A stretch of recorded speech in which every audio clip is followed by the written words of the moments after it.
all you crocodiles and chocodiles. This is your next episode of The Cozy Quilt Cinema. I'm Michelle. And I'm Beth. Every week, Michelle and I cozy up with a movie, then take some time to really talk through how it affected us emotionally, beyond simply like or dislike. Yes. We trace that emotional thread from the moment the movie starts to the feelings it leaves behind well after it's over. So grab that super comfy quilt your grandmother made you. And keep warm because we're easing ourselves into the deceptively calm waters of a cozy action rom-com, the 1999 creature feature, Lake Placid. Okay, rom-com never would have crossed my mind. I know, and I love that about it. I mean... Because there is a rom-com hidden within it. There is. I mean, there's literally like a crunchy meat cute. That's actually a great way to put it. But let me get through this first. Yes. And then we'll talk about things. Sure. Okay? Shortly after the horrifying underwater attack in Maine's Black Lake, the local fish and game officer, Jack Wells, enlists the help of the New York City paleontologist, Kelly Scott, to investigate. With only a mangled body as their starting point, Jack and Kelly embark on a dangerous mission to find the mysterious creature as Sheriff Hank Coe, a mythology professor and an eccentric inhabitant, all want to locate the elusive predator first. But something deadly is lurking beneath the silent pond, and it's already taken a liking to the juicy human flesh. What is the secret of Lake Placid? ? That is the IMDb from Nick Reganis. Okay, so I was questioning the difference between the mythology professor and an eccentric inhabitant. That's Betty. And I realized that after a minute, I'm going, that doesn't make sense. Okay. Yeah. Ooh. Y'all kill us sometimes. I just have a hard time sometimes understanding other people's descriptions of things. It's a very truncated thing, and I think it misapplies how the characters interact, but that's fine. Mm-hmm. So let's talk about how you feel. How'd you feel when you first saw this film? So when I saw this film, this is 1999, and I remember seeing it. I don't remember really how it made me feel, other than the fact that I don't like movies like this in general. But I wanted to see it because of... Actually, no, I don't even think I wanted to see it for any reason. I think my ex watched it. And then I saw Betty White in it, because I didn't know she was in it until I saw those scenes. I'm like, they got Betty White in this movie. That's pretty cool. And I always had that stuck in my head. Now, I don't think I've ever seen the movie since then. But in my head, I built it up as being a Betty White vehicle. Like, I know it's not, and I know it's not her movie, but I know she made that movie. I don't think any other, maybe B. Arthur could have pulled off that role. Even then, it probably wouldn't have come off the same way. I feel that in this type of movie, it needed something. Yeah, you needed it was Betty. Yeah. And it's much like The Proposal. Yes. If Betty White wasn't in it, there'd be something missing from it. Definitely. And I actually put down The Proposal as one of my movies, because I always like to do a couple things from... I love that movie. And I do have The Proposal down, because I do like that movie a lot. And otherwise, yeah, I think there would definitely have been something missing. And here there would have been something missing. Other people could have played the role, but it would not have been the same. Especially in 1999, we had just come off of Betty playing Rose on Golden Girls for decades. I mean, she didn't just start on Golden Girls as Rose, guys. She started in, what was that show? I wrote it down. Empty Nest. So a couple years before she went to Golden Girls, she was on Empty Nest. And while I can't remember the name of the actor who was in Empty Nest, I remembered him from Soap, because that was the show I watched. And with my family, it was like a big thing. You had to watch Soap. And if you don't know about Soap, this is something I think that everybody, especially the millennials who love to go back and relive our old shows, I appreciate y'all. And I would go back and watch soap because everybody who's anybody got their start on soap. And that show was fucking weird. A lot of them, yes. It was stupid and it was weird. And it was a tongue-in-cheek making fun of soap operas. So if you have any love of that type of sarcasm, just check it out. So, yeah. Parody. Yeah, it's a parody. Yeah, it's a parody. Yeah. Of a lot of things. Sure it is. All I could think of is the possessed babies and stuff like that.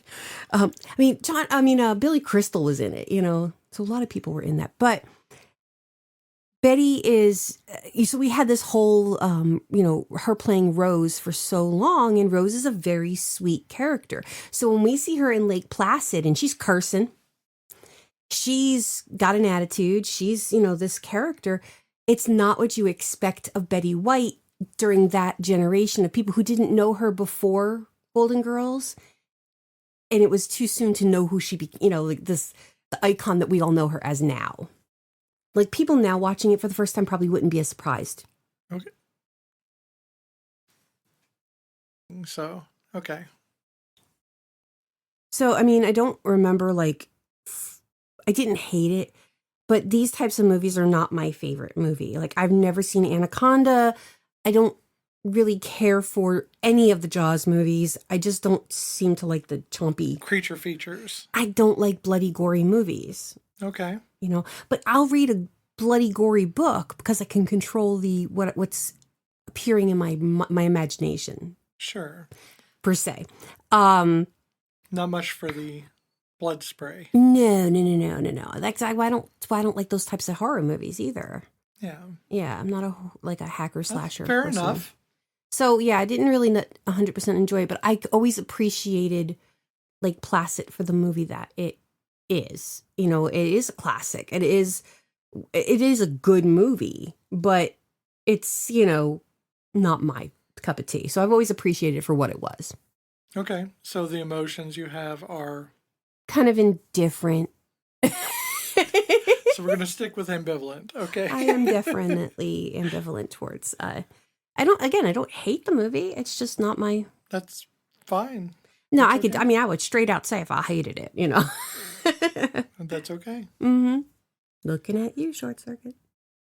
So for myself, when it came out, I was in kind of this weightless moment of my life in which I didn't have anything positive or negative happening at the same time. There was no convergence of chaos. Yeah, it was like the worst time, actually, because at least if you have something happening, there's something happening. I was resigned to what kind of felt like my failure in life because, I was in my 30s and feeling very failure-y. I was broke. I was sharing an apartment with my brother at the time, working as an armed guard, as a vault guard for these precious gems, and I never stole them, which seems crazy. I would have been in a pretty deep depression if not for two things, and one was my son, and he was the reason for continuing. And my friends. So on that edge of things that I was, that kind of like in a plane when the plane's diving, you're weightless, that's it. Okay. So the plane's diving, but I'm not feeling the pain of it yet. That kind of thing. So at that moment is when I watched Lake Placid with Joe, who was a manager at a theater, my best friend at the time. And they were doing a test screening, which means that the employees all get to watch, and I was invited to come there and watch with them. Okay. And it took me completely out of myself because it is very actiony, but it's also very snarky and very fun. I think that's why I enjoyed it. Yeah, and I'd never seen snark written so blatantly in a monster flick. You just don't see that very much. I mean, there was Monster Squad, but it's mostly kids. Wolfman's Got Nards. Yeah, Wolfman's Got Nards. But this was a lot of like higher level snark. Mm-hmm. Not high level, Higher. higher. The film for me was like a profound relief. It was like I was just happy to be there. You know, when he's talking about when Oliver Platt is talking about his parents kicking his disembodied head around, and he was just happy to be included. Okay, see, I thought he said his friends or I guess that makes sense. His parents. I thought he said friends, but either way, I felt what he was saying on that because I'd forgotten about that part. So again, I felt that on the as somebody who was formerly bullied, you're just happy to be involved, you know? Yeah. So I was just happy being there with Joe and with people that I didn't necessarily know that well at the time because they were employees. Yeah. And for a while during that movie and a little bit after, I was not alone. Mm-hmm. I felt like I was just part of something. I didn't have to think about anything. Yeah. And when the movie was over, I was not okay, but I was still there. I was still standing, and sometimes that's enough. Yeah. And that is why this movie holds a place in my heart. It's funny. It takes me out of the world for a while. Mm-hmm. And I don't drift out of it. You know, and I get that. I get that sometimes we find those anchors in the weirdest places. And, you know, for you, it was going to the movies, and obviously it was, you know, it was more probably being there with Joe and being a part of the group. But you anchored onto that movie as being the catalyst. Right. And I can see that. And I've enjoyed weirder movies for lesser reasons. So there you go. True enough. So let's talk about the cast. Okay. How many movies has Bill Pullman been called Jack? I don't know. Like quite a bit. He has a Jack face. Like he just needs to be named Jack. But he's Bill.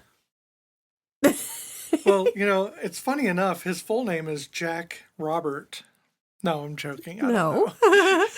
So, yeah, Bill Pullman is known as his character is Jack Wells. Yes, he is Jack Wells. Which is kind of funny because I played Cyberpunk 2077, Mm-hmm. and one of the characters, one of the main NPCs in it, is called Jackie Wells. Oh, that's funny. And it's kind of, I don't think that was at all Probably not. A callback of any kind? I mean, most of the names, I'm not going to say all the names, but like him and Bridget Fonda both have very like serial iconic white people names. Sure. Like Jack Wells, Kelly Scott. Well, Jackie Wells in Cyberpunk is distinctly Latino. Okay, well, yeah, definitely not. Welles. Okay. So I just thought it was funny that they're very similar. Okay. So Bill Pullman was in Independence Day as your president. Don't you wish he still was? While you were sleeping, one of my favorite films. Spaceballs. Two movies we've done. Yes, While we you have. were sleeping in Spaceballs. We did that in the past. So I like to go with the obscure moments in their history, and I hate myself for this because I don't even acknowledge this season of Torchwood. Oh, no. But Oswald Dane. I wasn't going to bring it up. I was going to bring it up, and he is in a movie that I know we are going to cover because I mention it every time. He was in Bottle Shock with Alan Rickman. And we are going to do Battle Shock at some point. I don't know when. Won't be tomorrow. Won't be tomorrow. Okay, we have we have Bridget Fonda, who plays Kelly Scott. As single white female as it can get. Oh, I know. But she was also in Single White Female.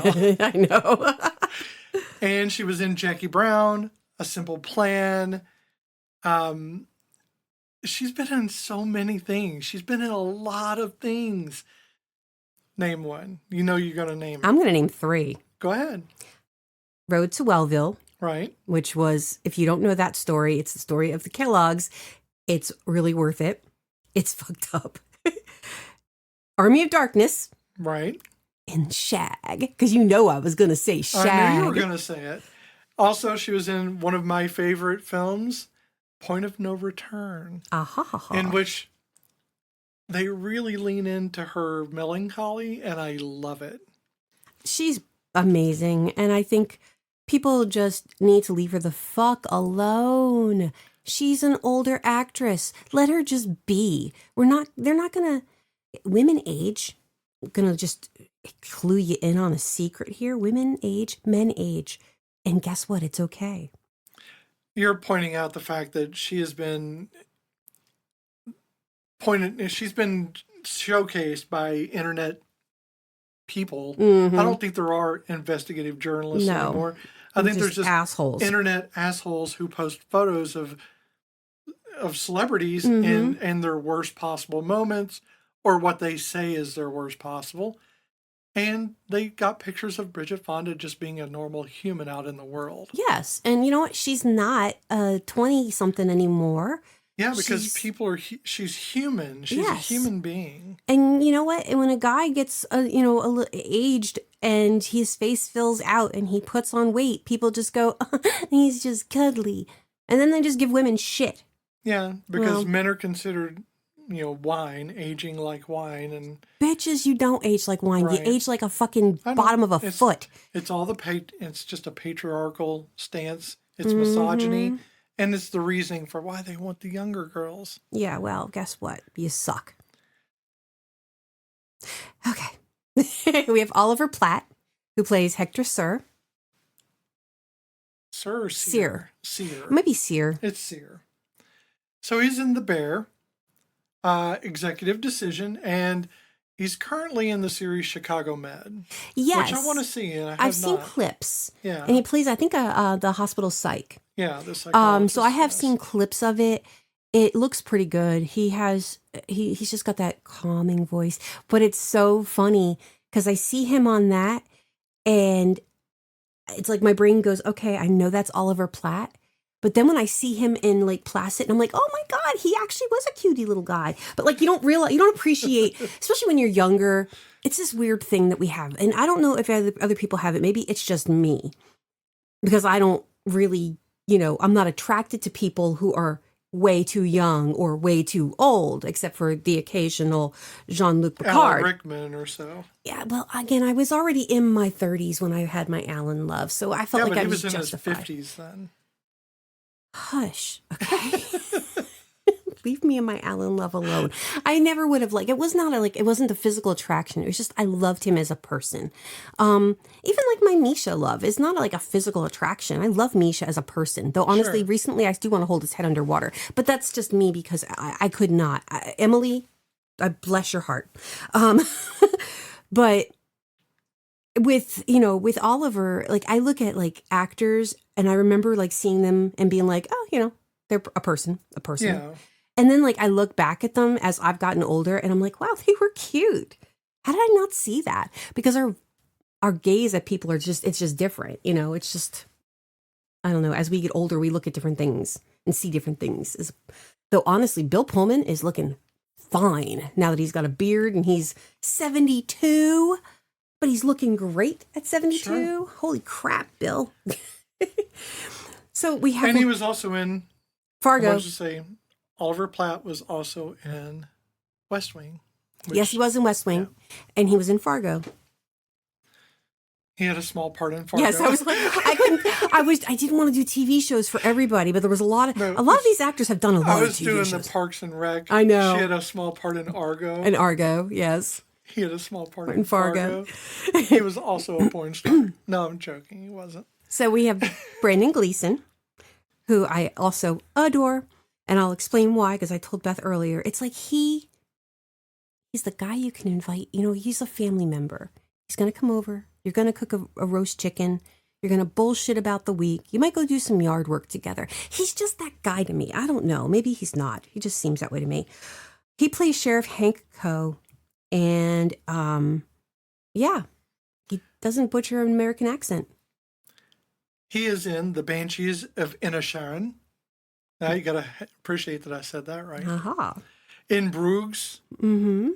And Harry Potter and the Goblet of Fire, which I think everybody knows Mad-Eye Moody. And, he is definitely adorable. He's just one of those people that you think if he plays in a sad movie, you're going to cry. And I did. His was in my opinion, the worst death in 28 Days Later. Oh, no, that was horrifying, yeah. Because he held on, but the one fucking drop took him out. That's so fucked up. I hated that movie only because, again, story time, Michelle had a migraine watching this movie, and ex-husband made fun of me because he said I just got grossed out by the movie because it was a horror movie and I don't like horror movies, and she went and got sick. I had a fucking migraine and you insisted on watching this movie. So there. But also you don't like horror movies. I don't like horror movies, but I would have tolerated it. But it's as well, not because of. Yes. Yes. So, but yeah, I have, for Mr. Mad Eye Moody, I put The Village. Oh yeah, I forgot he was in that. Yep. He was part of the twist. Yeah. No, he was not. Everything's It's a twist. Everything's a twist. Sorry, it's a twist. And we have Miss Betty White. Whoa! She plays Mrs. Dolores Bickerman. She is known for The Golden Girls. Yes. The Proposal. Yes. The Mary Tyler Moore Show. Yes. And so many other things. All I put for Betty White was, because again, we all know her, but I put Community because I forgot she was in Community, and I put Empty Nest, but I also had The Proposal, but you already did that one. And we talked about her extensively at the top of the hour. Yes, so that's my fault because I lost track. I've been sick, okay. my guys. So like, if you listen to our other podcast, Folkloric, you'll know that I've been sick for the past few days, so my brain is not with me, and I'm still struggling. So, excuses made, and we're going to move on. Yeah, I'll probably bring it up a few times. Okay, now the rest of the people on here, I have a couple more people. Sure. So, we have Meredith Salinger, who plays Deputy Sharon Gare. I think it was Gare. I didn't write down the last name for some weird ass reason. She is known for Dream a Little Dream. Oh my God, she was in Dream a Little Dream. Yes, I love that movie so much. Oh my God, I know it is an insane movie. No, but that's with an insane person in it. But I love that movie. I was so enamored with her. I mean, are you talking about Corey Feldman being the insane person? Yes. Corey Feldman has had a lot of shit, which is why he's justifiably on the loony bin side. I'm not saying his insanity doesn't harm anybody. No. I'm saying insane in probably a very good way, because he's so like, he's aware of his crazy. Well, they wrote it in. They did. Him, that was a good movie. It was. I loved that movie, and I'm afraid to rewatch it. I'm Me afraid too. to find out it wasn't good. I'm so afraid to rewatch that one. But that's when they redid Rock On for that movie too, right? Yeah. Oh my God, that had so many good things. Oh, absolutely. And it had excellent music. It had a lot of Mel Torme. A lot of Mel Torme. And then, obviously the Dream a Little Dream, which is Mama Cass. But Mel Torme did it first, version. yes. Yeah. But yeah. I didn't realize she was in that. Yes, she was his girlfriend. She was. Yeah, but that's like they were all babies. She did the dancing, and I was so enamored with her. I thought she was so cool. I know, but they were all babies, so I didn't even think about that. Why can't I be her? Why can't I just be like her and be very cool? And I kept looking at her going, I know her from somewhere, but I didn't do any research on that because I was just like, I did reach out to Meredith to see if she'd want to be on it, but we had, a couple of things. First of all, we're a very small podcast. Very, very small. And it was a week before we were going to do this episode. Yes, because we do things weekly. Very short notice. She doesn't know me. I was cold contacting her. Yes. And her best friend, her father had died. Robert Carradine. Oh, okay. Had died. And so this whole last week has been hard for her because she grew up with them and she knows them very well, and this has affected her. Yes, no, and I can't blame her for that. So, our heart goes out to the Carradine family and to Meredith, who was very close to them. Mm-hmm. And I didn't realize that they were close. family-wise, but that makes sense. Yeah, yeah. So it's important that I wanted her on. I would have loved to have had her insight, or just to be able to talk to her about how she felt doing this movie. It was kind of a resurgence for her, or I feel it was, because it put her out there very, very much in the Bill Pullman, Bridget Fonda vortex. I mean, they were big, skyrocketing right yeah, they there. were big stars in the 90s, so this was a big thing, Yeah. And, you had all these other actors who were just pulled in, and this is strangely enough, a Canadian film. Yeah, pretty much, yes. So, and we'll talk about that, too. It keeps pulling in. It pulled in from all these areas to get all these great actors. And I love that about that. So, as little small characters, I have Mariska, I'm going to say her name right. Mariska Hargitay. Yes. Mariska Hargitay, yes. Okay. And she plays Myra, oh my God, her name is horrible. Akubo? I honestly didn't know she had a last name. Yeah, she had a last name, which I thought was kind of stupid. They never used it. No. And, I mean, the fact that Adam Arkin is in it and he's not even credited, and he actually has speaking parts in the beginning of this movie. He's Kevin. Also in West Wing. Yes. He was a psychologist. Yes. A very specialized psychologist. Yes. Love him. He's very cute. But he's adorable. But Ty Olsson has baby Ty Olsson. That is true. Straight out of Vancouver. Before he rolled over and became 2 vampires on Supernatural. 2 vampires. He was Eli in the episode with, can't think of her name, but Tara from Buffy. Yeah. So I can't Amber Benson. Yes, Amber Benson. She was with the vegan vampires, and Eli was, I don't remember if he was her ally or not. I think he was. I think it was her second in command. Yeah. I think. I believe so. And then he was Benny. Benny. We all know he was a vampire.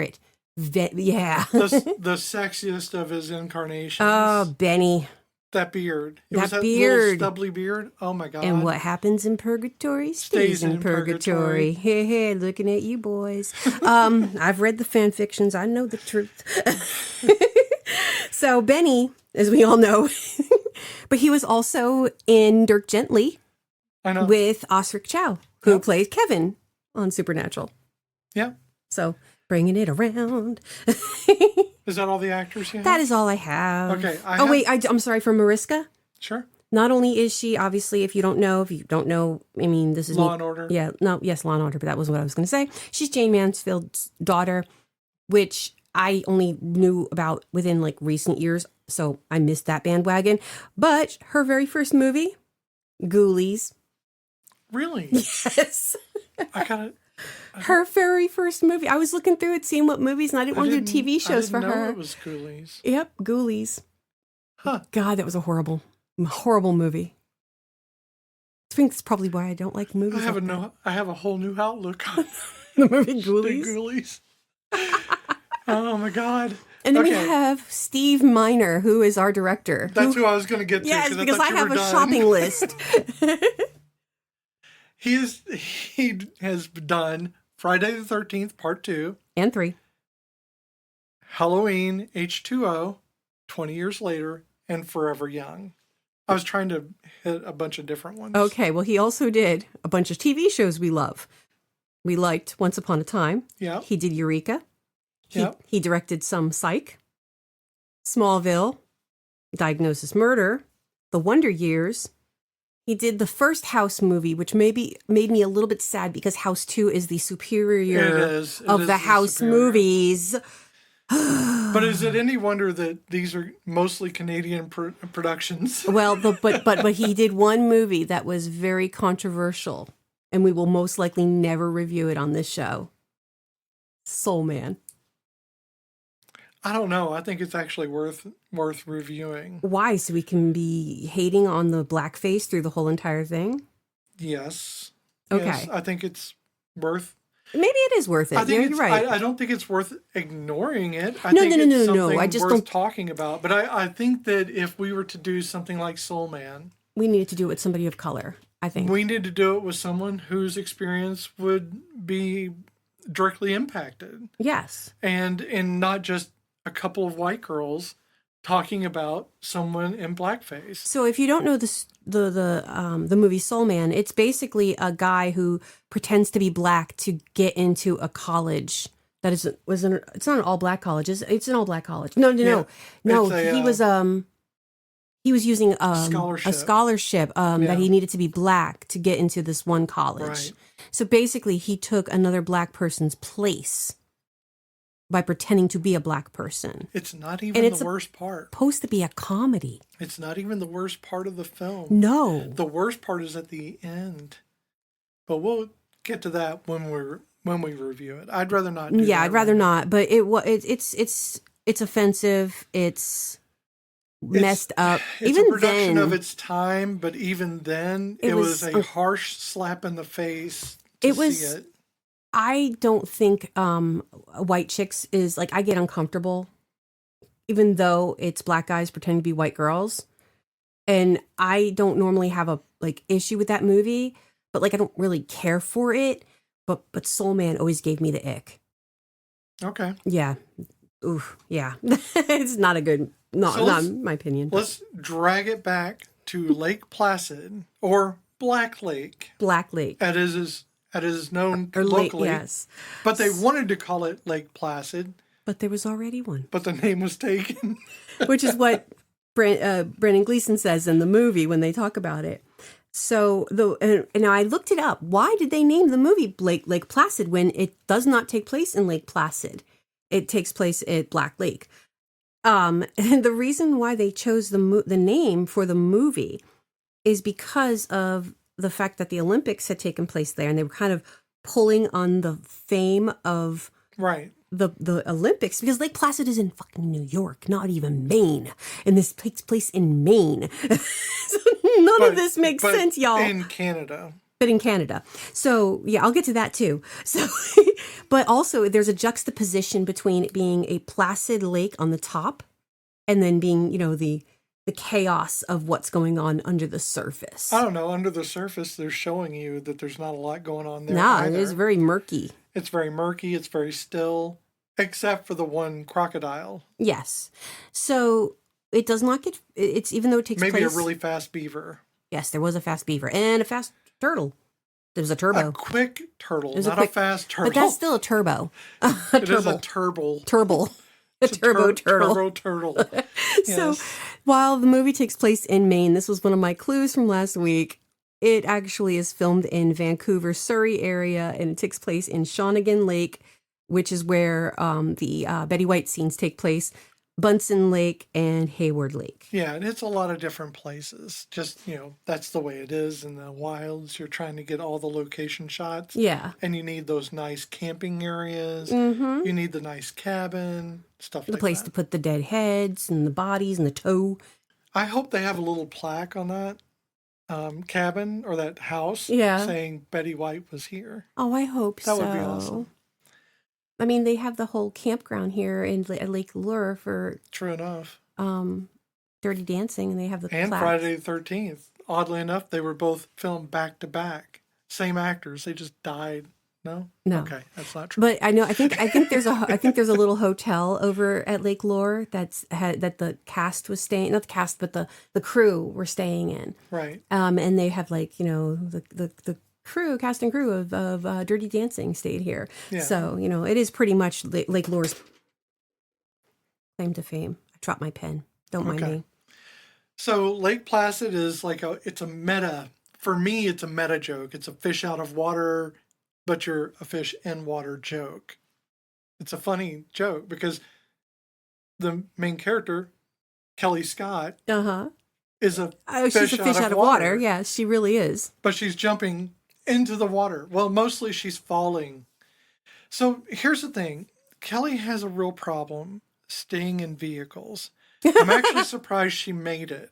She didn't fall out of the airplane on the way down up to because Maine. Throughout the film, she falls out of every vehicle she is in, except for the very end where she drives off with Bill. She falls out. Right. With Jack. Well, she leans against the door. The door's not shut all the way. He ties her in, and she still falls out. They show a scene of him actively putting the seatbelt on her. No, That would have been that would have been funny. That would have been another meta joke. I don't think they meant it as a meta joke. No, but it was funny. She did fall out of everything. She fell out of the boat. She fell out of the truck. The bed of the truck. So the crocodile is treated, or the chocodile is treated very seriously. Like he is the antagonist. But the humans constantly throughout this film, and it's something I found really like entrancing about the film, is they're snarky. They have quips, they have neuroses. It's all sitcom style. Oh, so yeah. you have this really serious creature feature. Mm-hmm. But you also have the snarky kind of like, it is a rom-com and a creature feature. Oh yeah, and you got the bosom, not the bosom buddies, but like the two odd couple. You got you've got Hank, and then you've got Hector, who butt heads throughout the whole entire thing, but are so willing to die for one another. Literally want to die for one another. Jumping into the lake knowing there's a fucking crocodile in there, and you're just going in knee deep. So, yeah, the film knowingly leans into the B-movie tropes. It pokes fun of, like, the Manhattan paleontologist. She can't, like, I don't like, I have a thing about mosquitoes. I have a thing about worms. How are you a paleontologist and have you not gone out on digs? Right. And then... I'm an office paleontologist, don't mind me. She only digs through files. So, Damn. we have a mystical crocodile worshiper who is also a professor and super rich. Very rich. And we have Betty White, who is famously unhinged. Honestly, I think she's just playing Betty White. She is. She's just playing Betty White, who loves her aminals. But this whole movie is very self-aware. I think it seems very self-aware, and the tone of it all is very gender-bending in a lot of ways. Mm-hmm. Because you have Kelly, who, while she is the damsel in distress a lot, she's also the one slapping the sheriff. She is. She doesn't fuck around with it. I mean, like, so things are, like, overwhelming for her. Like, one minute she's crying about ticks, and the next she's like, ooh, a footprint. And then she accidentally kicks a head. And then she's like, oh, but look, there's a lady with the cow, and she's feeding the cow to the... Okay. So, I mean, she does have that ability to compartmentalize. I kind of relate to her in the sense that I also outwardly bitch about everything. I'm not necessarily upset, but if I don't verbalize it sometimes, so I could be sitting there going, oh my God, my neck hurts. Really, it's not. I'm just, it ached. And I went, or I don't know. I complain about a lot of things that aren't really that important, but it's more to just get it out of my thought process. Yeah, and that's what I do. And you've pointed it out to me that I make a lot of comments. You do, though. I do. I'm aware that people might be hearing me. But that's how I process. Yes. And I don't take into account what other people are thinking about things, because if I did that, I would never move.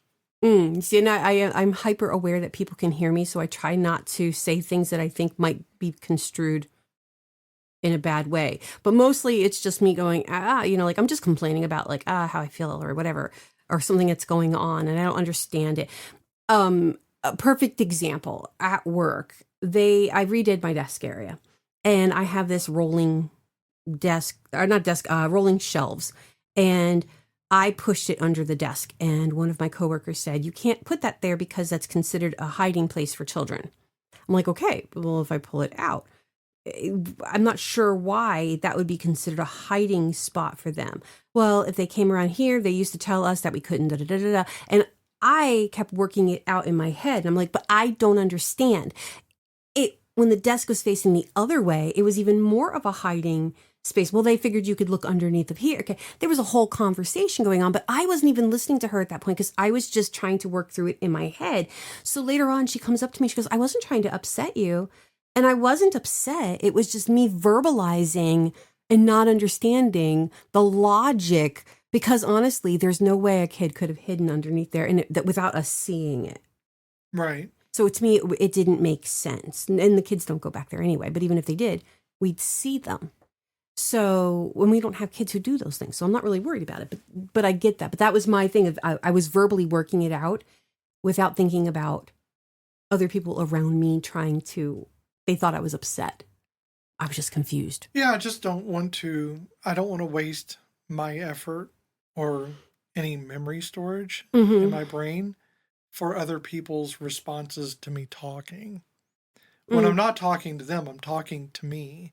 Yeah. I'm working out my emotions verbally because, again, if I accounted for everyone's feelings, I would never move because I internalize everything. I think the only downfall with that, which I appreciate it, but what I think the only downfall is when you have a house full of people like me and when our daughter lived here who are hyperly, we take everything a little bit critically and a little bit too because of, I don't know why our daughter does, but I know why I take things internally is because of years of the verbal abuse and emotional abuse.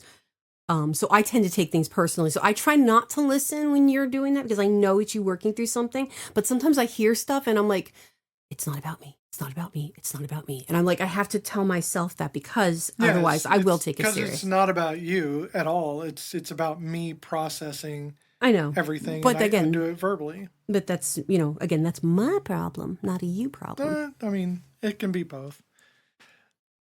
So Lake Placid. Hey, we are in emotions. It's already brought up a lot of things. We're an emotional podcast. We talk about emotions. But it is a cozy film. It's a cozy comedy. I mean, sure, with blood and gore. There's blood and gore, and there are jump scares. And dismemberment. That's the jump scares. That's what I was talking about. Yeah. But I think you ultimately still feel like you're able to like cozy up. And those moments, you just kind of burrow in a little bit more. I guess so.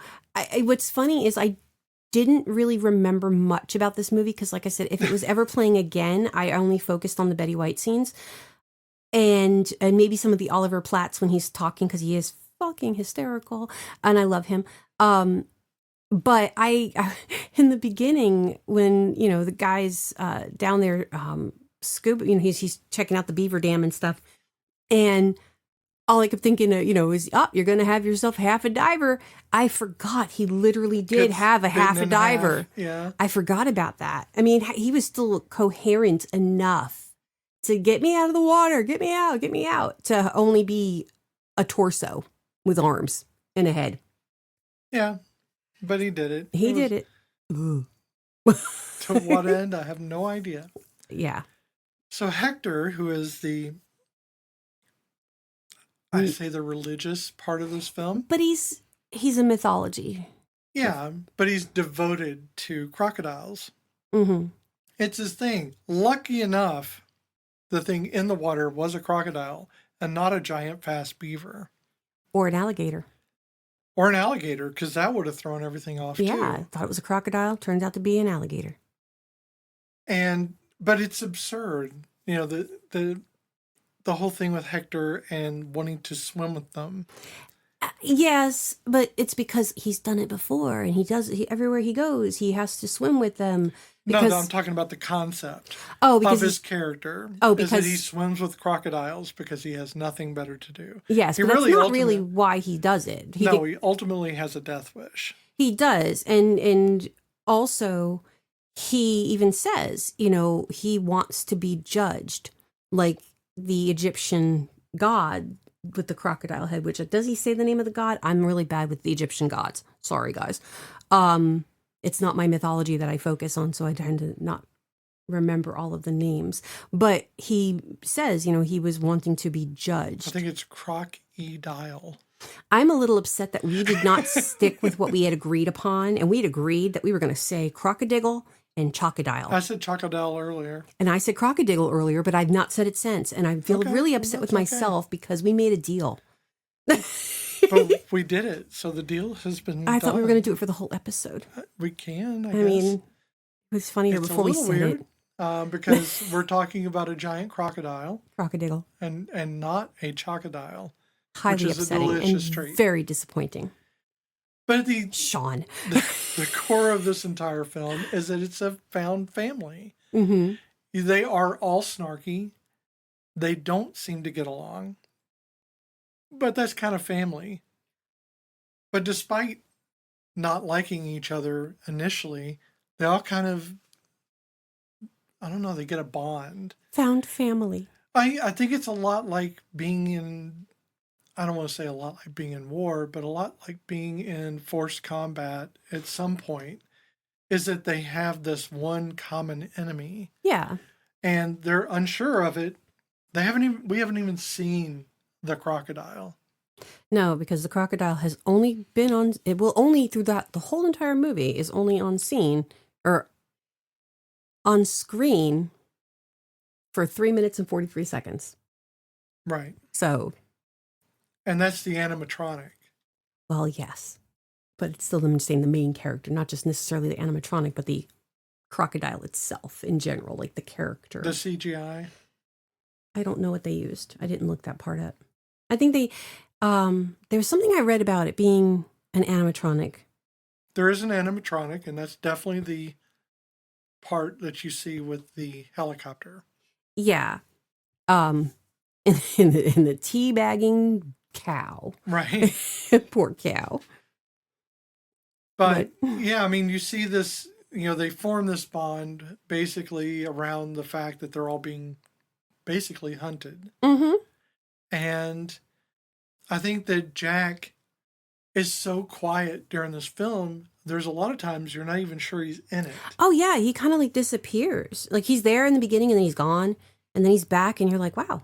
He does show up to make like commands and to kind of, I don't know, give something for Kelly to bounce off of. Well, yeah, because really when you've got the dynamic of Hank and Hector, who are always at each other's throats, but while while Hank is actually a very sweet man when it comes to his interactions, he's no nonsense. Like when he first meets Kelly and he's like, you're a pampered little girl, So yeah, he doesn't say a lot in the context of the movie itself. He doesn't make a lot of, I don't know, speeches. No. If you're looking for something like Independence Day, you're not getting that.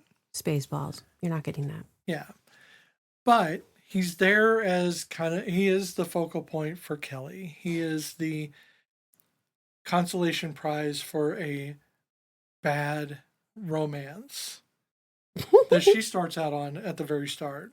Yes, and trying to make herself hyperventilate. Sure. But, as I was saying, though, is like she, with Hank, she has this, again, he starts to have a grudging respect for her as he sees that she's a girly girl to a certain extent, but she's also willing to go and get involved with shit. And then her relationship with Hector is also like, okay, they're kind of colleagues, but also kind of not colleagues. They know of each other. She respects him in the sense that he's a nut job and wants to go swim with the crocodiles. But as obviously they don't really know him beyond that surface understanding of him. So doesn't have much to work on. Having the Bill Pullman character is really having that calming person for her to have those moments of calm conversation about the situation, as opposed to the father figure and or the, I don't want to say nemesis, but ish, Right. He's like the anti-her. So something I thought that was kind of strange, Mm-hmm. now let me know if you saw this, is the academic snobbery. Oh, yes. But let's keep in mind that, yes, she has a college education. She has a degree. Hector has a degree. They tell you as much. Yes. Both of them are from academia. Mm-hmm. The sheriff does not have a degree. Mm-hmm. And they call him dumb constantly. Constantly. Jack has a degree because you cannot be in his position without one. Mm-hmm. So as a federal wildlife and game person, he has to have a degree. Yes. Well, I'm sorry, state. But even state, you have to have a degree. Yes, but it's an undergrad. Sure. But you have to have a degree. And there is a lot of academic snobbery going on in the movie. Mm-hmm. They don't throw it at Jack. No, they don't. Because they know you have to have a degree. They do call him, I mean, well, she implies that they're all dirty, but that's just because they're in Maine. Yes, and There's a lot of Mainism going on. Oh my God, yeah. I mean, I've never heard... Okay, there's... The extent of my Maine knowledge is Stephen King, but I never once had read so... Or not read, but heard so much hate thrown at the state of Maine. I mean, damn, people, I actually would not mind to visit Maine at some point. But she was like, and he's it's like, a oh, very lovely state. He was, Jack was like, you never been here before? She's like, no, because I have hygiene. It's like, I would associate more, that more with, I don't know, the southern states like Florida or something. I mean, where, you can't help but smell like sweat because, the humidity just engulfs you like a wet glove. Not that I have it. Well, I do have something. I have issues with Florida, but yes, the weather always gets me. Not the people. No, it's the weather. Some of the people. It's the people in power. And a lot of the transplants. But yeah, there's a lot of snobbery that happens, and that is a lot of the contention that Hector and Hank have. Mm-hmm. There's a lot of snark directed between the two, but Hank, he's the one that always has to hold back. Mm-hmm. He takes a lot of shit from Hector. He takes a lot of shit from everybody, because when it comes down to it, if he gets too angry at them, he can just beat them up. No one's going to know. Just feed him to the crocodile. Well, it's like when Hector's like, the problem with being a really rich kid and not having anything else to do is, you can take a lot of karate. He's like, go ahead, take a shot. And then he punches him. I thought you were supposed to say go. I love that. And they bond over that. Yes, they later on they're watching crocodile videos. I know, they're bonding over it. Hank feels bad for hitting him, and Hector feels bad for goading him. No, because Hank is a genuinely good guy. He's just a rough guy who lives on this lake, and it's his job to keep things safe. Sure. And it means, while he doesn't see the merit in keeping the crocodile alive, he eventually concedes, him and Bill Pullman both concede in keeping it alive. Keeping one alive. Because that's when you find out there's two. Yeah. But a mated pair. Yes. And there's bebes, little bebes that are nibbling on Betty White's toes. At the end. Yes, it's very adorable. Yes. I mean, there's a lot of ups and downs. I mean, it's not a bad movie. Honestly, if you took out the gore, I would love it even more. I just don't care for the body parts. I'm not going to lie. The scene when the dude's leaning over the boat and the crocodile jumps up and decapitates him, that was a badass moment, yes, because the body twitched in a way that was so realistic. Not going to lie, fucked me a little bit. But I still don't care for... I don't like jump scares. I mean, that's not true. I do like ghost movies and there's some jump scares. You don't like gore jump scares? I don't like gory jump scares. I mean, it's predictable because, I knew that, again, I know I've seen the movie before, but I'd forgotten a lot of it. But even when I saw it the first time, Oliver Platt getting taken down again at the end, I kind of, I knew it was going to happen. So I kept saying, move your hand, but I couldn't, I forgot about the second crocodile, but I knew something happened. Yeah. It's just, I don't know. There's just something, I will watch a ghost story, and have all the jump scares possible. But when it comes to shit like that, I don't know. It just makes me, and maybe it's because I'm still not feeling great in my stomach, but it really is unsettling. And I have more of a hard time with watching it. I get that. Well, the stranger thing for me is rewatching this has been a kind of an eye-opener. I always pictured this as more of a romantic thing. Oh. Like the romance was wrapped in it, but it was there. Mm-hmm. And watching it again, the romance is very, very subtle. And I'm glad for that, though. Because, see, I didn't want him to be the knight in shining armor. I wanted her to be independent. And there's some times where you want the girl to be rescued, and there's times where you just want the girl to be. And this was the girl to be. You know, she... Oh, yeah, no, I wasn't talking about, like, No, for him to save her. No, I know that. I'm just saying I didn't want there to be more romance in it. I just expected, I mean, because I'd seen this before, and back then, I saw it as more romance, but it's cynical in a lot of ways, Mm-hmm. and their connection is based on these smaller stories. Yes. Of her mainly talking. Yes, because he does not say much. No, Jack doesn't say much. He just gives you the eyes. Yeah. The beautiful, the Bill eyes. Pullman look. And I think that may be it, is even though he's not saying anything, he's got those Bill Pullman expressions going on that are very much, they say a lot. And they always have.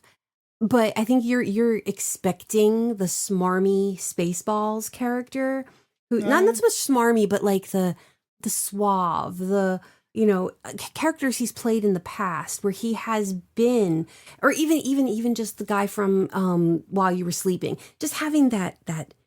Well, that's kind of how I picture Jack. Yeah, you picture that, but he's kind of like he's subtle about his attraction. He doesn't just say it, but he's even more subtle than While You Were Sleeping. Sure, and I think that is why I think you get that impression in your head of Bill Pullman's past characters and how they're... I think I may have been, layering the While You Were Sleeping characters. There's a good possibility. I mean... Because everybody wants that, like passion and stuff.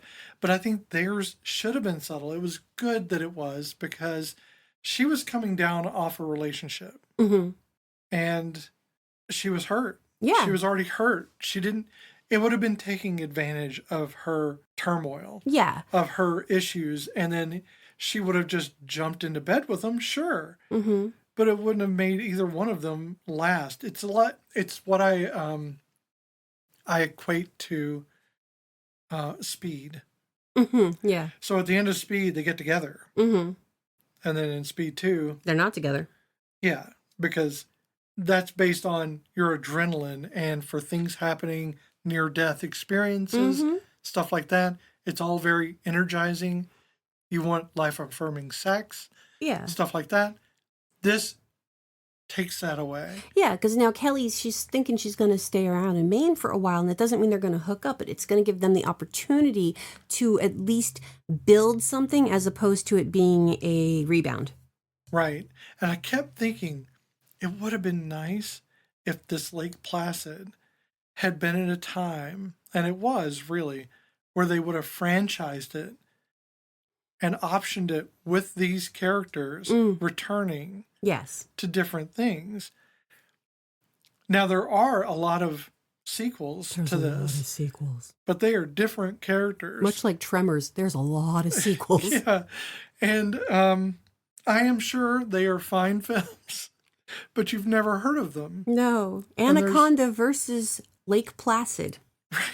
Right. The crocodile doesn't even get a name. No, it's Lake Placid. Not even it's not Anaconda versus crocodile. It's just Anaconda versus Lake Placid. The whole lake, people. The entire lake fights them off. I'm thinking it wins. I think so. It's got legs. I'm not afraid of it. It drowns the snake. So this film, to me, was fun. Mm-hmm. It was fast-paced, but not so fast you couldn't sit and appreciate it. Yes. I think it stayed within cozy for a creature film. Mm-hmm. It's kind of like Tremors in that way. It did. I had a lot of Tremors feels about it. And for me, this was it was a great showcase for Betty White to be in it. Mm-hmm. She had these small parts that were really nice, punches. Oh yeah. And you got these. Is it wrong to wish for the death of a state agent or whatever she says? Yes, law enforcement agent. Yeah. Definitely. She admitted to killing her husband. Yes, she did. It was a mercy killing. It was a mercy killing with a frying pan. He's buried underneath the bulkhead. Go ahead, you can dig him up. She wasn't fucking around. Sherlock. I loved She gave her. him shit. She gave everybody shit. She used the F word, and I freaking was floored the first time I heard Betty White use the F word, because I use the F word like it is my breathing air, okay? And she used it, and I was like, Rose. It must be okay. Yes, must be okay if Betty White says so. Meh. Betty said it was okay. I can do this. Ha ha, family. Betty White said it was good.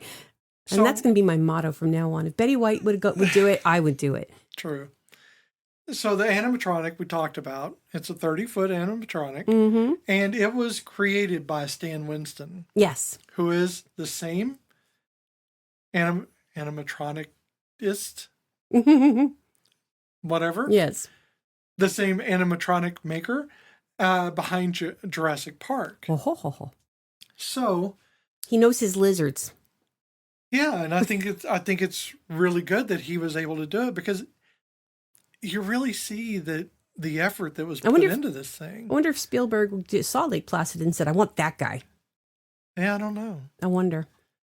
But I think that when it's in the helicopter and it's just sitting there, that is a full face shot Oh, yeah. of the crocodile. And you're going, I want to scritch you. I want to scritch you and boop your nose. I don't really look at it and go, that's an animatronic. No, I really thought of my animals. Yeah. I literally was like, I want to scritch it and boop its nose because it's definitely because it winning. had anima. It had a feeling of being alive. Yeah. And it definitely had a feeling of a pet. Yeah.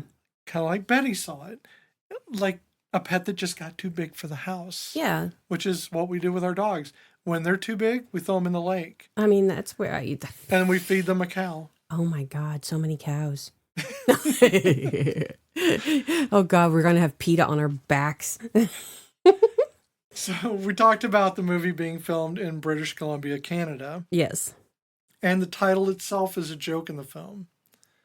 Where the lake is actually named Black Lake. And the character says that the Lake Placid was taken. Yes. And, that being in British Columbia, it's kind of funny. Yes. So. Not in Maine. Yeah. But Betty White refused to stunt double for the scene where she feeds a live cow to the crocodile. She didn't want to use a stunt double. She wanted to do it herself. Oh. I guess she was just wanting to walk that cow down. Can I pet that cow? She was down for walking the cow. Yeah, because Betty White, if you don't know, was a huge lover of animals. She was probably the only member of PETA that I will ever accept in my life, because she is my Lord and Savior next to our saint, who has, Alice Hammond, who has not been in a movie recently, but she is still our patron saint. But Betty White is my Lord and Savior. And I love her for her love and her passion for animals. And she, in having the lines that she has in Lake Placid about, I heard that PETA was around here, snooping around. It's funny because it's so not Betty. Now, the snark, yes. I'm pretty sure Betty White cursed like a truck driver in real life. And I know she did because she told dirty jokes. And I know, there's stories about that all over the place too. But she loved animals, and the fact that she wouldn't stunt double so she could walk that cow makes me want to cry, because all I could hear is that little girl on the porch. Can I pet that dog?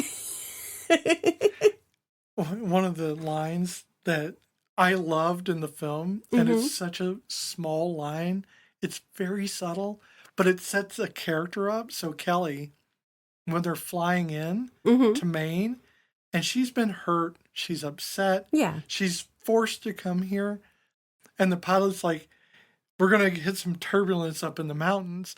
And she goes, could you please not speak to me? Just very terse, could you please not speak to me? And that just sets the tone for her attitude. Oh, yeah. That she's coming in on. She did ask politely. But the snark just carries on from there. Oh, yeah. I mean, she was going through some shit. She didn't really give a crap about the turbulence. She knew, But what I like about it is everything she encountered during this pulled her away from the idea or from her thoughts of, I got dumped. My best friend is sleeping with my ex-boyfriend. Oh, yeah. No, totally. So she got to it separated her from it, gave her time to assess. Mm-hmm. And I think it gave her clarity because nothing says reevaluate your life like being attacked by a giant crocodile. Exactly. So now it's time for the stitch count. Take it away, Beth. So this is where we are going to go through 3 lenses. One of them is the Castellini test. It's testing for feminism. Yes. 1, there have to be at least 2 named women characters with at least 5 lines of dialogue each. So we have Deputy Sharon, who actually has a lot of lines. I mean, she even offers to sleep with Hector at one point if he doesn't go into the water. When they were standing on, that he didn't take her up on it. I mean, really, when they were standing on, is it when they were standing on top of the helicopter? Sure. Yeah, I don't remember. It was helicopter wise. Also, Kelly. No, not when they're standing on top. It was before he went in the water. It's when he went into the water and the crocodile was facing off with him. And they knew it was going to attack. Yes. That's when she said, get in. Yes. And then he's like staying there and she's like, I'll sleep with you, Yeah. And, that one character who's got the really small part in the movie, Kelly. Yeah, Kelly, who has a very small part as the main protagonist. Yes. So those are our named characters. Yeah. Too. Those characters must have a conversation, not necessarily with the other woman, either not about their partner or with their partner, future or current, and not about their relationship. Oh, that's easy because really, unless Kelly mentions her ex-boyfriend, and that's like one little part that she mentions that they broke up when she's at the lake. When Jack finally pries it out of her with a pry bar. Basically. And, he kind of stands there with his eyes lasered at her. Yeah. Yes. The rest of the time they're just talking about what the hell are we going to do with this big old crocodile? Right. And don't think that Meredith Salinger's character is really doing anything relationship-wise except offering to sleep with him, which I think is just kind. Yeah, I think so, Yeah. At least one of the women has to be integral to the plot, meaning that if she were written out of the film, it could not reach the same ending. I'm sorry. We're going to have a problem here. Well, I mean, if Deputy Sharon was gone, no. True, though. Yeah, this could be a problem because really, Kelly is only the catalyst to get us to the lake. She's not even a catalyst to get us to the lake. No, because she's more of we were at the lake, we got pulled away from the lake, and then we had to go back to the lake. With her. So we had to go get her. And she never looked in the microscope to determine what this was. They found out it was a crocodile by being there and the crocodile showing up. Yeah, so... by Hector showing up. So she didn't even... Unless there's a part of the movie that got cut out, and that is entirely possible. There is. I mean, that is possible. And but I don't know. think she's integral to the plot. She was not needed to capture the crocodile. Oh my God, I'm an idiot. Betty White's character has a name, and she's got 5 lines, more than 5 lines, and does not talk about any relationship. And I'm sorry, if we didn't have Mrs. Bickerman... There you go. Mrs. Bickerman. That did it. That was excellent. Bam. Excellent. Mrs. Bickerman. Excellent job. For the win. Yeah, that's not true. No, she is integral to the plot. Because without her cows. Without her raising those crocodiles, then it wouldn't be there. They would not have survived. Nope. Likely not have survived. Most likely, yeah. So she has helped facilitate, probably unwisely. Mm-hmm. Mrs. Bickerman, Mrs. Bickerman. I'm going to say that Mrs. Bickerman is probably integral to the plot. Yep. Despite being an ancillary character. Yep, I'm with you. Because the things that she did created the creature. Yes. Creatures. Several. Plurals. Okay, we're going to say it passes the Castellini test. With a squint. You have to squint at it. So now let's go to inclusivity and gaze. Gaze. Now these are a score of 0 to 1 for each one. It's either on or off, and you can get 4 points. So it's either 1 point for all 4 of these categories or nothing. And we mean Gaze, not Gays. Because I said it very Gays, and I meant it as Gaze. So... And we're going to spell it, people, all day. All day. So RACIAL, No, No, racial diversity with agency, not just background. no, because there is a black officer on Betty White's porch, and I don't remember seeing him again. Maybe as a background ancillary character, I don't. Yeah. There's not much. No. Even Hector is quite white. You know, he is a white man with a Hispanic name. That's Okay, right. So that's a 0. that is a 0. LGBTQ presence that isn't a punchline or a tragedy. It is a non-existent factor. It is not in the film. They're not appearing in this film. 0. Yes. Age, body type, or disability treated with dignity. So this can be a problem, but they do have fat jokes, but a lot of the fat jokes are Hector making fun of himself or calling people out. Like he calls... Well, he did call Hank fat. But he also called himself fat. But he's fat, yes. So he was making a joke at somebody else, but then turned around and made fun of himself. It is not treated with dignity. It is not treated with dignity, but it's also... Although Betty White exists in the film, and they don't make fun of her for being old. No, they do not. So that's going to get like a 0.5, yeah, if we have that. It's either on or off. So it's off, unfortunately. It's another 0. So we have camera gaze, not relentlessly sexualized or punitive, if I could talk. So I want to say no, but there are the boy butt scenes when they're swimming. I don't think that's intentional. It's supposed to be, Bridget Fonda, but it's definitely a body double. So, it's not intentional. I don't think it's intentional. No, it's not a gaze situation. Though, Mariska Hargitay, I've never seen her in something so low cut. I know, but she was just pretty. I know. It wasn't focused on her tits. No, it wasn't. I'm just saying that was, to me, the only part that I would say might be a gaze situation. But it's not a camera gaze. It's just the way she was dressed. That's true. So, yeah, no, maybe not. No, definitely 0. So it does not pass at all inclusivity. No, camera gaze, we're going to give it a 1. We're going to give it a 1? Because okay. it does pass. It does pass. Sorry, my bad. It was not sexualized. It was not punitive. So it got 1 point. Right. Okay. So we got 1 point on inclusivity, which is not great. No. Now, the Tremors Index, or as I term it, the best of the best of the tests.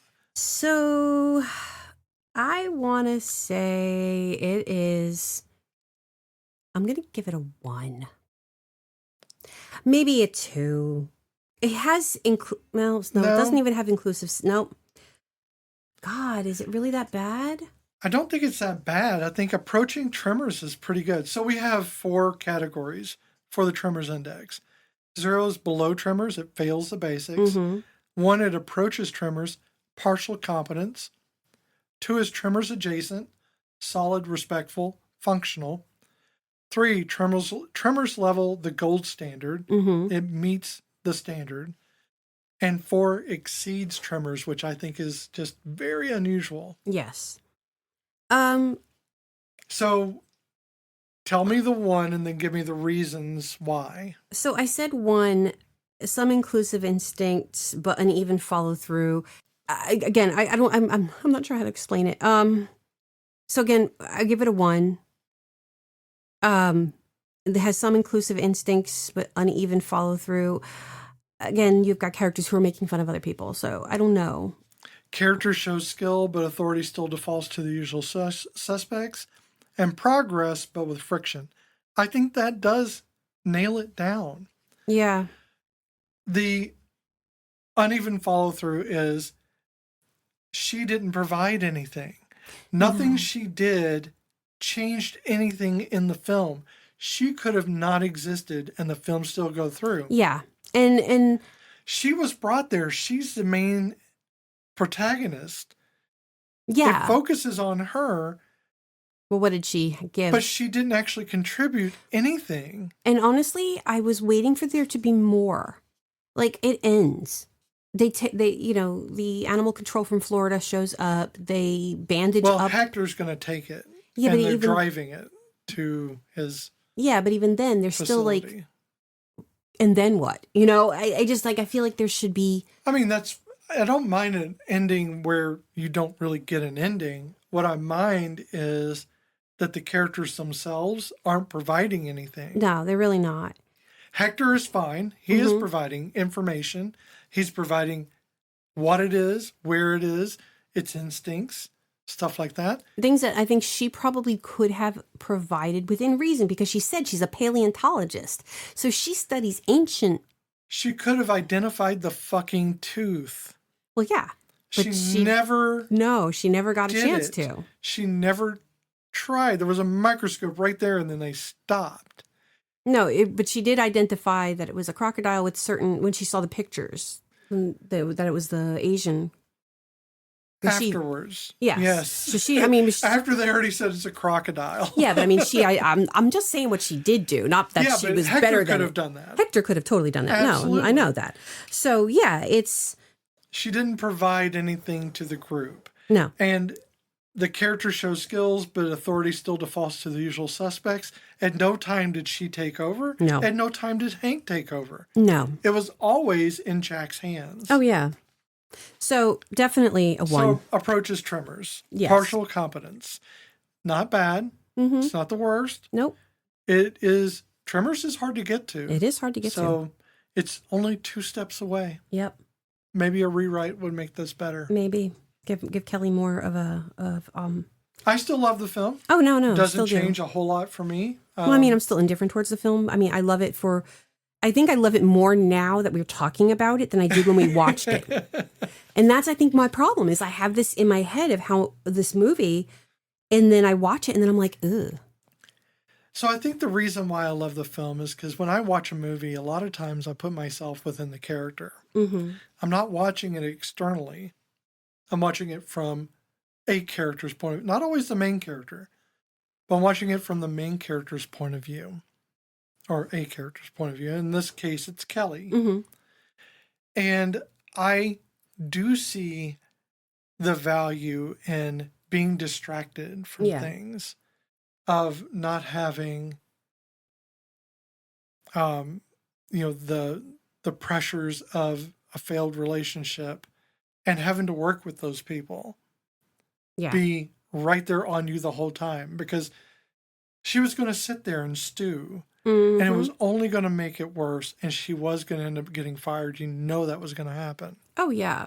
So her deciding to stay away from the situation was the smartest thing she could have done at that time. But she gained friends. Yeah. These people are probably going to be friends of hers for a while. Oh, Hector's not going to forget that. She's going to be calling up Hector being like, bitch, what's going on with that I don't think she's going to do that, but she's going to definitely, she'd be able to, it would be a camaraderie that they had. They share this now, and she has valuable field service now that she did not have before. Also, like, just think of the academic papers she could write. Oh yeah, her and Hector together, Sure. and if she can, they can be consultants together, or he has the mythological, but he also has the creature, but she has the experience with the creature. They can, I mean, there's a lot that they can do. So there's a lot for me from her point of view. I get to see this play out as an adventure for her, in which she doesn't have to invest emotionally. Yeah. And we all know that it's really Hank calling him up going, hey, bitch, what's up? I'm sure that sounds exactly like Hank.